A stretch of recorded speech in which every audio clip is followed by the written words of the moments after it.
Sanger, a small community just outside Fresno in the Central Valley of California, 16 years ago, had a reputation for being one of the last places in California you'd want to live. We looked at past two gangs that were rivaling across the park. We looked at pastors that were disconnected and wouldn't work together. We looked at a community that had a billboard that just proclaimed that the community had strife and difficulty. We were actually the bottom 2% of schools districts in the state of California when it came to student achievement. When we told people, hey, we're moving to Sanger, we got the little, really? You guys are moving to Sanger? In 2008, during a community outreach where families gathered to enjoy a summer afternoon with games, music, and friends, Sanger's issues culminated when a young man was shot in the head and killed. A group of pastors and leaders realized something had to be done if there was any hope for their community.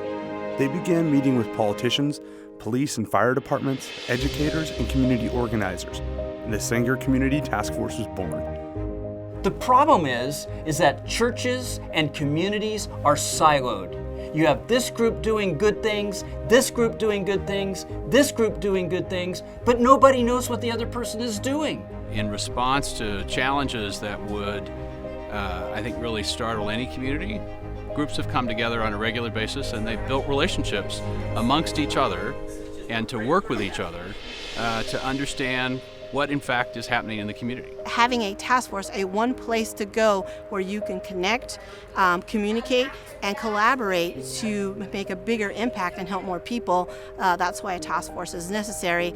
We know that we can't do it all alone as a police department, and we really do have to work with community and any organization that's willing to work with us. It has led to some pretty significant reductions in crime over the last couple of years. One of the biggest things that I thought was really amazing was all the churches working together for the same cause. The faith-based group is already established as a set of volunteers that want to help. It's evident with all the things that the faith-based group does with them. So our faith-based partnerships have been instrumental because our faith-based organizations have adopted schools. So for us as a school district, it's been a great resource to solving problems for our students, eliminating the barriers that are often in the way of them being able to learn, and putting our teachers in a better position and our support staff in a better position to educate them. There's a lot of things that I didn't even know that existed until I became a part of the task force. We've become aware of activities and events and other partners in the community. We know what they're doing and how we can work together.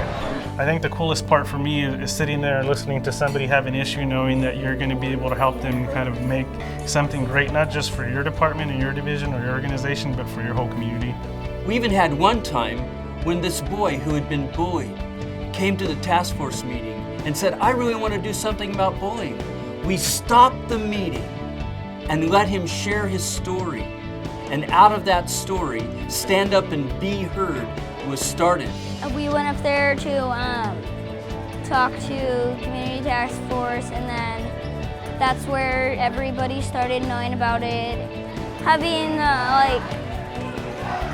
police and fire department encourage me. It felt pretty good. Hope Sanger was born from this and met a specific need in the community, which was to meet the needs of the homeless and those close to homelessness. We've dealt with issues of gang violence. We've dealt with the homeless. We've dealt with graffiti. We've worked through all the different issues that we've found.